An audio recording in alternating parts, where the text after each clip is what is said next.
வணக்கம். இது உங்கள் சிவி ஜோன். எல்லாரும் எப்படி இருக்கீங்க? இப்போ பார்த்தீங்கன்னா ஒரு பயங்கரமான தகவல் வந்திருக்கு. இது எந்த அளவுக்கு உண்மைன்னு தெரியல. பட் நிறைய பேர் வந்து கமெண்ட்ஸ் பண்ணியிருந்தீங்க. இந்த மாதிரி விஷாலுக்கும் அர்ணவுக்கும் சண்டை அப்படின்னு சொல்கிறாங்களே, இது உண்மையானா அப்படின்னு கேட்குறீங்க.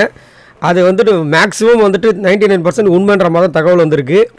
அதாவது விஷால் வந்து நேற்று வந்து என்ன பேசியிருப்பார், என்ன ரோஸ்ட் கொடுத்துருப்பார் உங்களுக்கே தெரியும்.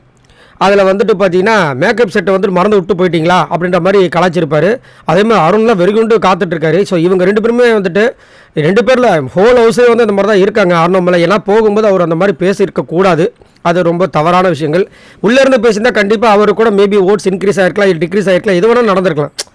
ஆனால் அதை பண்ணாமல் வெளியே போய் பண்ணதுனால நிறைய பேருக்கு வந்து ஒரு கஷ்டமாகிடுச்சு, இப்படி பண்ணிட்டாரே அப்படின்ட்டு. அது மட்டும் இல்லாமல் அவர் செம்ம கோவத்தில் தான் இருக்கார். இப்போ உள்ளே வந்தவனே என்ன கேட்டிருக்காரா, விஷாலை பார்த்து என்னடா எப்பயுமே கூட ரெண்டு பொண்ணுங்க இருக்குமே, இப்போ ஆளை காணோம் யாரையும் காணோம் அப்படின்ற மாதிரி கலாச்சிருக்கார் போல இருக்குது. அதுக்கு அவர் வந்துட்டு பத்திரிக்கை அடிக்க போயிருக்காங்கன்ற மாதிரி சொன்ன மாதிரி ஒரு வார்த்தையை சொல்லியிருக்காங்க பொழுது.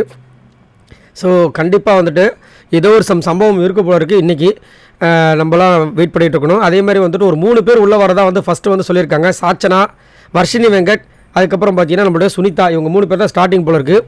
அதேமாதிரி நம்மளாம் நினச்சிட்ருக்கோம் இந்த 2 பேர் வந்துட்டு ஆள்மாறாட்டம் பண்ணுறது வந்துட்டு மேபி தேர் இஸ் அ ப்ராங்காக இருக்கிறதுக்கு வாய்ப்பு இருக்குது அப்படின்னு. ஆனால் அப்படி கிடையாது, மேக்ஸிமம் நடக்க போகுதுன்ற மாதிரிலாம் சொல்லிட்டு இருக்காங்க. இதில் யார் சிக்கி யார் மாட்ட போகிறாங்க, யார் வந்து பரிதவிக்க போகிறாங்கன்னு தெரியல. பட் மோஸ்ட்லி வந்துட்டு சௌந்தர்யா, முத்துக்குமரன் தான் வந்து டார்கெட்டாக இருக்குமோன்ற மாதிரி டவுட்டும் இருக்குது. என்ன பண்ண போகிறாங்கன்னு தெரில. பாவம் இவ்வளோ தூரம் கஷ்டப்பட்டு வந்துட்டாங்க. இதுக்கப்புறம் எப்படி இந்த கடலை தாண்ட போகிறாங்கன்னு தெரியல. பார்க்கலாம். ஸோ உங்களோட கருத்தை சொல்லுங்கள். இந்த மாதிரி நிறைய சம்பவங்கள்லாம் வந்து வரப்போகுதுன்னு சொல்கிறாங்களே, இந்த நேரத்தில் இந்த மாதிரி வந்துட்டு ஒரு டாஸ்க்கு தேவையா? இது யாருக்காக வந்துட்டு வச்ச வலையா, விரிச்ச வலையாக இருக்குன்னு நீங்கள் நினைக்கிறீங்கன்றதை மறக்காம கமெண்ட்ஸ் பண்ணுங்கள். பாய் நண்பர்களே.